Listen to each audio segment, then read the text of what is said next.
We are students of medical college. Why is it we never notice things the way you do? We are not serious enough to change ourselves. We are medical students in college. Why is it that we never notice things the way you do? Why are we not serious enough to change ourselves? Does this only apply to medical students? Or does it apply to most of us?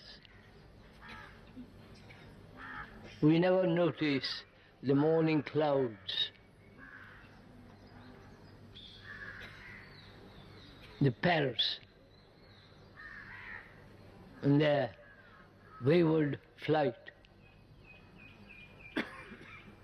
We never notice the dog on the wayside, or the goats that lie in the middle of the road. Or we never notice the beauty of a tree.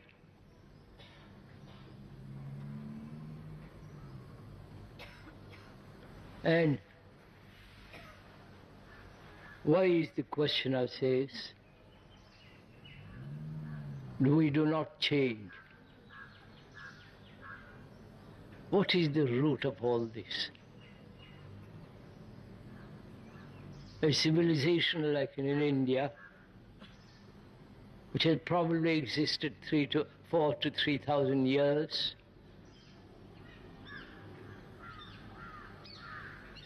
a culture that has almost disappeared, which has now become extraordinarily mundane, worldly, money-minded, corruption, and all the rest of it.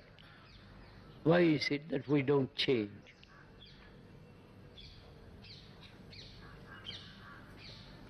If you ask yourself, if you're serious enough, if you ask yourself, why is it I don't change? What is it that prevents us? Is it financial security, which we are seeking, physical stability? That's one point. Is it that we are intellectually, that is, able to discern, to distinguish, to understand, to be critical, to sustain skeptical outlook on life intellectually, which we don't do? Is it emotionally? We are starved. We are very sensuous people. Sex, pleasure, therefore demand for money, position, power, ambition, and all the rest of it. Is this what is preventing us? Because we're all of us from childhood, the moment the baby is born, it seeks security, physical, psychological security. It wants to be safe with the mother. If anyone dislikes the mother, the baby feels it. This has been tested out in the West, not here. The question is why, realizing all this, do we not change? Or we never realize this fact. We just carry on in the good old tradition, Rama, Sita, Govinda, and all the rest of it. And our brains have become so accustomed to this pattern of living So it refuses to change because it's very comfortable to live in a pattern. Is that the reason why we don't change? Is it that we have not enough energy?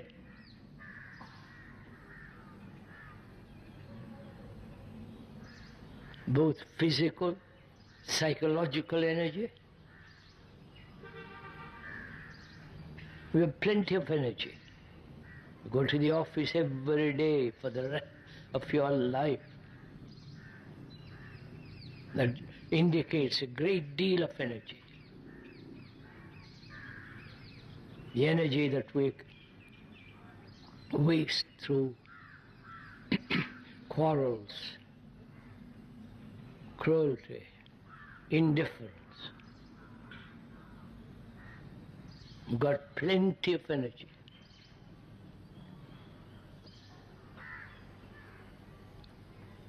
And again, why don't we change? We know all this.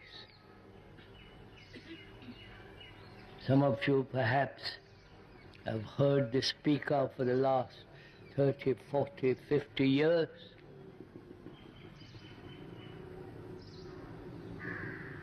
And there's very little change. Why?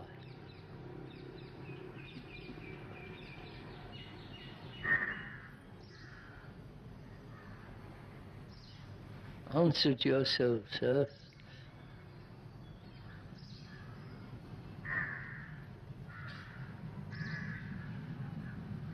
Why is it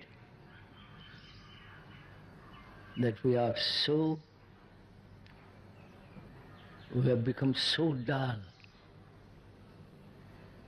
Is it the tradition, your religion, your sacred books? I'm asking you, please investigate with me. Is it? Are all these the reasons why we don't change? It's natural and healthy to want security. You need food, clothes and shelter. Everyone does. That's natural. And is there security psychologically, which we want?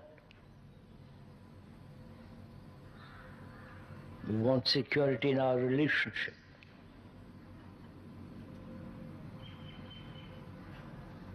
Our intimate or not.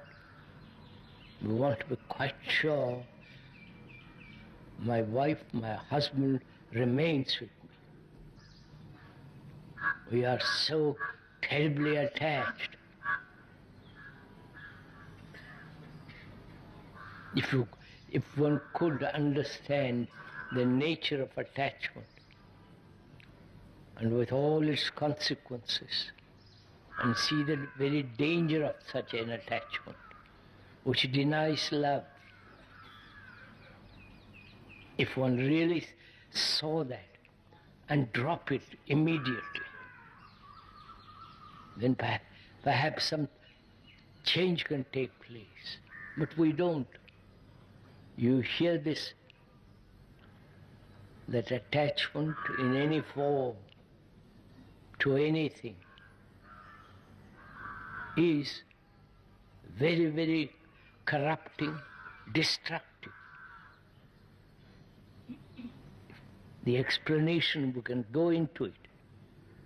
When you are attached to somebody, or to a principle, or to an ideal, to a belief,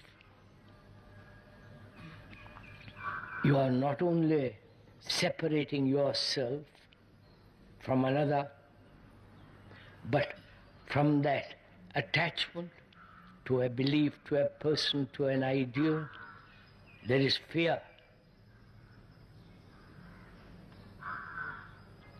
There is jealousy. There is anxiety. A sense of possessive pleasure. And therefore, always in a state of uncertainty, inwardly.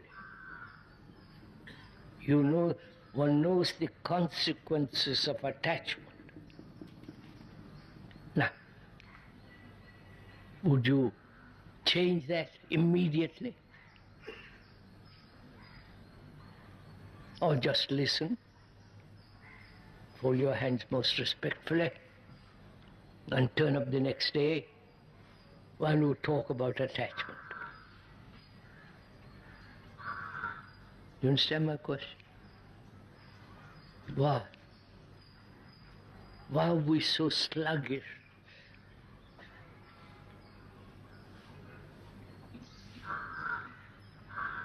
You ask it, sirs.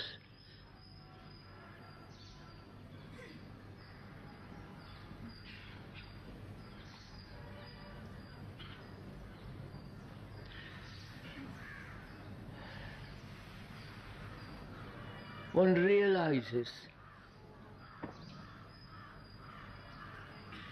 that basically, deeply, one doesn't want to change. And therefore, there are various forms of escape. There are not only drugs, chemical drugs one takes in order to escape from one's narrow, ugly, sloppy life, takes them to have more experience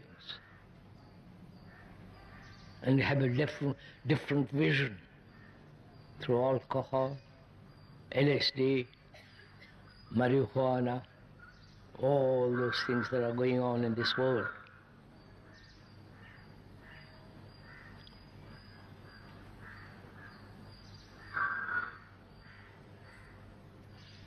Why is our mind so dull that we don't see danger and change immediately? Why? Do please.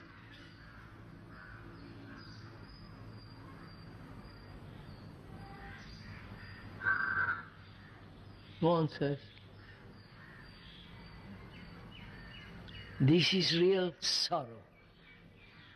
You understand? This is real, this incapacity to bring about a change in ourselves and therefore in society, in our relationship. This incapacity makes one not only time-bound, but we don't flower, we don't grow, we don't move.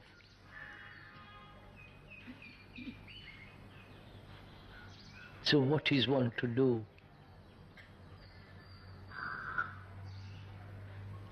Do you want more shocks, more pain, more suffering to make one change? So, there are those people who say,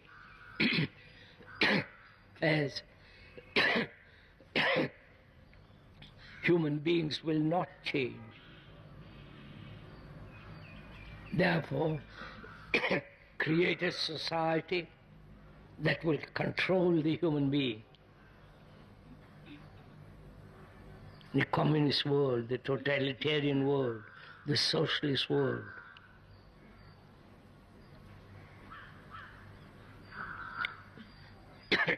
The more we are uncertain, as is now taking place in the world,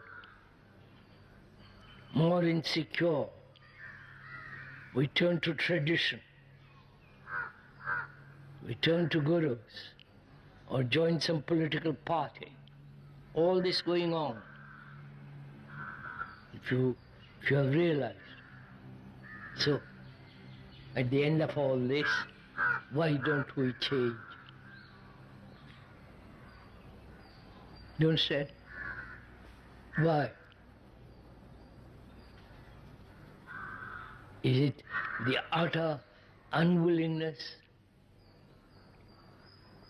the utter stupidity?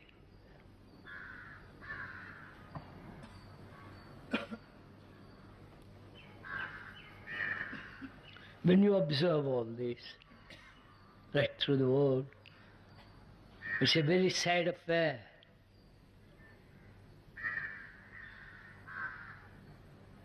This marvelous technology, which is growing at such immense speed, and man cannot keep up with it psychologically. And so it's going to destroy human beings. I don't know if you are aware of all this.